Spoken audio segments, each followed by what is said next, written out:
இந்த வீடியோவில் நம்ம என்ன பார்க்க போகிறோன்னா விருச்சிக ராசிக்காரர்களுக்கு மார்ச் 2026 எத்தகைய ஒரு மாதமாக இருக்க போகுதுன்னு பார்க்க போகிறோம்.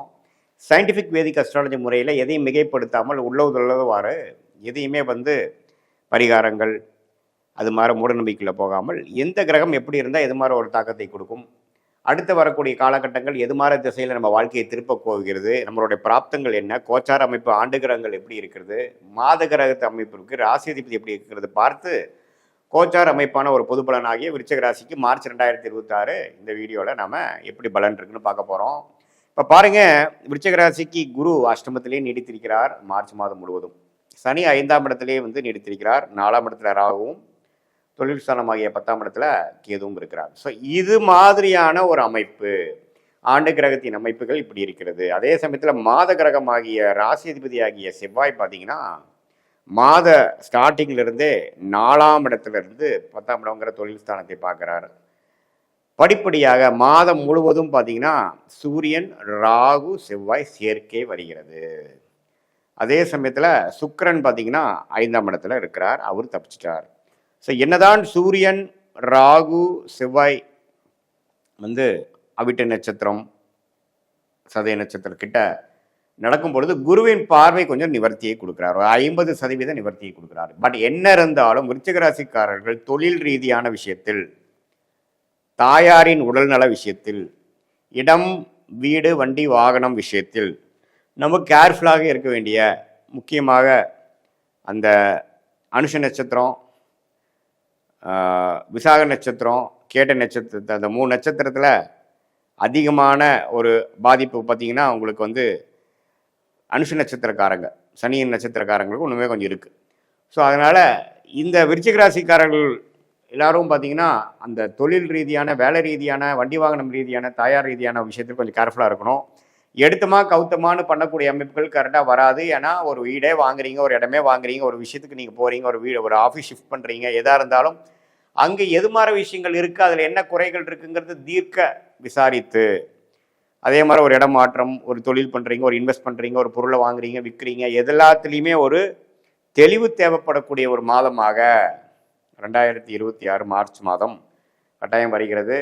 ஏன்னா ராகும் சூரியனும் சேருவது தப்பு. அது சூரியனே தொழில் ஸ்தானாதிபதியாக வருவதனால் ராகுவோட சேரும் பொழுது தொழிலில் டக்குன்னு எனக்கு கிடைக்க வேண்டிய ப்ராஜெக்ட் கொஞ்சம் பிரச்சனை ஆகுது, இது வரைக்கும் போயிட்டு இருந்த கான்ட்ராக்ட் கொஞ்சம் பிரச்சனை கொடுக்குது, வாழ்வாதாரம் கொஞ்சம் தடுமாறுது அப்படிங்கிற மாதிரி ஒரு அமைப்பை கொடுக்கக்கூடிய அமைப்பு இருக்குது. தசாபுக்திகள் நல்லா இருக்கும்போது பிரச்சனை இல்லை. பட் இருந்தாலும் கவனமாக விருச்சிக ராசிக்காரர்கள் இருக்கணும். அதே மாதிரி தாயார்கள் உடல்நலம் கோளாறுல இருக்கிற விருச்சிக ராசிக்காரர்கள் கொஞ்சம் கவனமாக பார்க்கணும். உண்மையிலேயே ட்ரீட்மெண்ட் கரெக்டாக போயிட்டுருக்கா, தவறாக போயிட்டுருக்கா, எப்படி போயிட்டுருக்குங்கிறதெல்லாம் பார்க்கணும். அதே மாதிரி அவங்களுடைய வாழ்வாதாரம், வண்டி வாகனத்தில் போகிறது எல்லாத்துலேயுமே கொஞ்சம் கேர்ஃபுல்லாக இருக்கணும். அதே மாதிரி வண்டி வாகனத்தில் போகும்பொழுது அந்த ராகு சூரியன் சம்மந்தப்படும் பொழுது வண்டியில் கோளாறு ஆகுறது, திடீர்னு நடு ரோட்டில் நிற்கிறது, அதெல்லாம் இருக்கும். இன்சூரன்ஸ்லாம் கரெக்டாக பண்ணியிருக்கீங்களா இல்லைங்கிறதெல்லாம் கொஞ்சம் பார்த்துக்குங்க. சில இடத்துல லேப்ஸ் ஆகிடும், அதை நம்ம கவனிக்காமல் விட்டுருப்போம். அது மாதிரி விஷயங்கள்லாம் உண்டு. ஸோ இது மாதிரியான ஒரு அமைப்புகள் நிறைக்கக்கூடிய விருச்சிக ராசிக்காரர்களுக்கு மற்றபடி எப்படி சார் இருக்குது அப்படின்னா, சுக்கிரன் 5ஆம் இடத்துல இருக்கிறது அருமை. காதல் விஷயத்தில், அதே மாதிரி மற்ற உங்களோட விருப்ப விஷயத்தில், சொகுசு விஷயத்தில் அதெல்லாம் தப்பு இல்லை. என்ன இந்த நான் சொன்ன விஷயத்துல தான் கவனமாக இருக்க வேண்டிய அமைப்புகள் இருக்குது.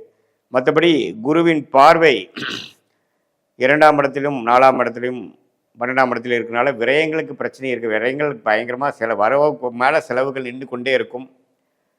செலவுகளை கட்டுப்படுத்த வேண்டியதாக இருக்கும். கடன் குறைக்கக்கூடிய அமைப்புகள் தேவைப்படுகிறது. அதெல்லாம் அடுத்து வரக்கூடிய மாதங்களில் தான் பண்ண முடியுமே. மார்ச் மாதம் கொஞ்சம் இருக்கிறத மெயின்டைன் பண்ணுறதே பெரிய விஷயமாக தான் போகக்கூடிய அமைப்புகள் உண்டு. பட் குருவின் பார்வை எல்லாமே ஒரு கண்ட்ரோலில் வச்சுக்கக்கூடிய அமைப்பு உண்மையிலேயே நல்லது. இதுதான் விருச்சிக ராசிக்காரர்களுக்கு மார்ச் மாதம் ஒரு மாதிரியான ஒரு அமைப்பு, கவனமாக இருக்கக்கூடிய அமைப்புகள் தேவைப்படுகிறது. குறிப்பாக முதல் 2 வாரம் 3 வாரம் அப்படி இருக்குது.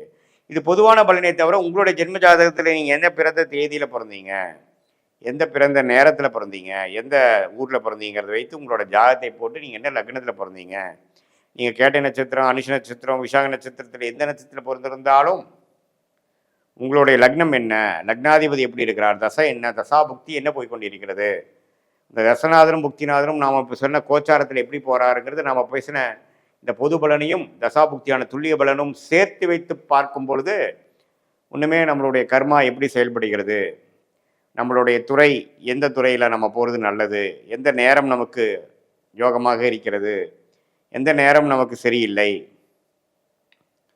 எது மாதிரி மேல் படிப்பு வந்து மாணவர்கள் படித்தால் நல்ல ஒரு அமைப்பு இருக்குது, எப்போ வந்து நமக்கு அட்மிஷன் கிடைக்கும், எப்போ நமக்கு வெளிநாடு போவோம், விசா எதிர்பார்க்குறவங்களுக்கு வெளிநாடு, எப்போ வெளிநாடா உள்நாடா, அரசு உத்தியோகமா அல்லது நம்ம ப்ரைவேட் செக்டாரா, தொழிலா வேலையா, எந்த மாதிரி துறையில் போகலாம், பார்ட்னர்ஷிப் நமக்கு ஒத்து வருமா வராதா, திருமணம் எப்போ நடக்கும், குழந்தைகள் எப்போ நமக்கு வரும், குழந்தை புத்திர விஷயங்கள் எப்போ நமக்கு கிடைக்கக்கூடிய அந்த பிராப்தம் கிடைக்கக்கூடிய அமைப்புகள் இருக்குது, எப்போ வந்து நம்ம நெக்ஸ்ட் லெவல் லைஃப்பில் ஸ்டேஜில் நமக்கு முன்னேறுவோம், இப்படியே வாழ்க்கை போயிட்டுருக்குது, எப்படி நம்ம வந்து முன்னேறுவோம், மாறணுமா, இடம் மாறி தான் முன்னேறுவோமா அல்லது இருக்கிற இடத்துலையே முன்னேற முடியுமா, நம்ம குழந்தைய ஃபேமிலியை பிரிஞ்சிருக்கிறமே எப்போ சேர்ந்துருக்க முடியும், இது மாதிரி எல்லா மனதில் இருக்கக்கூடிய கேள்விகள் எல்லாமே சயின்டிஃபிக் வேதிக் அஸ்ட்ராலஜி முறையில் எந்த விதத்தையும் மிகைப்படுத்தாமல் உள்ளவாறு ஒரு கிரகம் நீங்கள் பிறக்கும் பொழுது பிறந்த தேதி, பிறந்த நேரம், பிறந்த ஒரு வச்சு எது மாதிரி இருக்குது, ஸ்தானபலம் எப்படி இருக்குது, திக்பலம் எப்படி இருக்குது,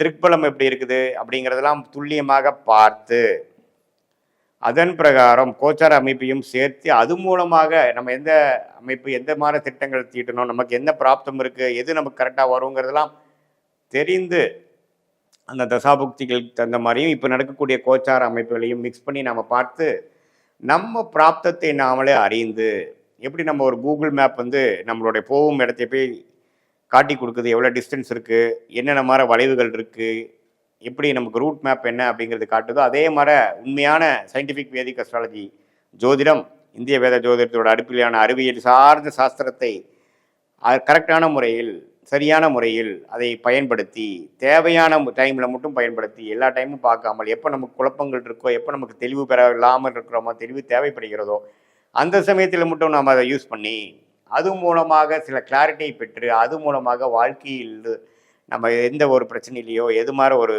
விஷயத்தில் பின்தங்கி இருக்கிறோமோ அதிலிருந்து மீண்டு வந்து நம்மளுடைய பொட்டன்ஷியல் என்ன, நம்மளோட தகுதி என்னங்கிறதை தெரிந்து நம்மளுடைய பிராப்தத்தை அறிந்து அந்த நம்மளோட டைம்லைன்ஸை அறிந்து தக்க முயற்சிகளை செய்து தக்கவாறு திட்டமிட்டு காலமறிந்து செயல்பட்டு நம்மளுடைய பொட்டன்ஷியல் நம்மளுடைய தகுதிக்கு தகுந்த மாதிரி வாழ்க்கையில் எந்த துறையில் போகிறோமோ எந்த டைரெக்ஷனில் போகிறோமோ அந்த மாதிரி சமயத்தில் கரெக்டான ஒரு அமைப்பில் போய் நம்ம ஜெயித்து உடல் நலம் பேணிச்சு நம்மளுடைய தேவையற்ற பழக்கங்கள்னாலையும் தேவையற்ற எண்ணாற்றங்கள்னாலையும் இருக்கக்கூடிய நிம்மதியை கெடுக்காமல் ரியாலிட்டி என்ன, நம்மளை சுற்றி இருக்கக்கூடிய ரியாலிட்டி என்ன, இப்போ எப்படி சிங்க் ஆகி போகுது, நம்ம வந்து வாழ்க்கையில் வந்து ஒர்ஸ்ட்டு ஓவரா, உண்மையில தான் குட் இஸ் கம்மா இப்போ வரப்போகுதா, இதெல்லாம் தெரியும் பொழுது நம்ம என்னென்னா நீங்கள் தான் வாழ போகிறீங்க, அதில் ஒன்றும் மாற்றம் இல்லை. பட் என்னென்னா தெளிவு பிறந்தால் வழி பிறக்கும் அப்படிங்கிறது தான் வந்து அடிப்படை. அந்த தெளிவு எப்படி சார் கிடைக்கும் அப்படின்னா நம்மளை பற்றி நம்மளே அறியுது. அது எப்படின்னா ஜோதிடம் வந்து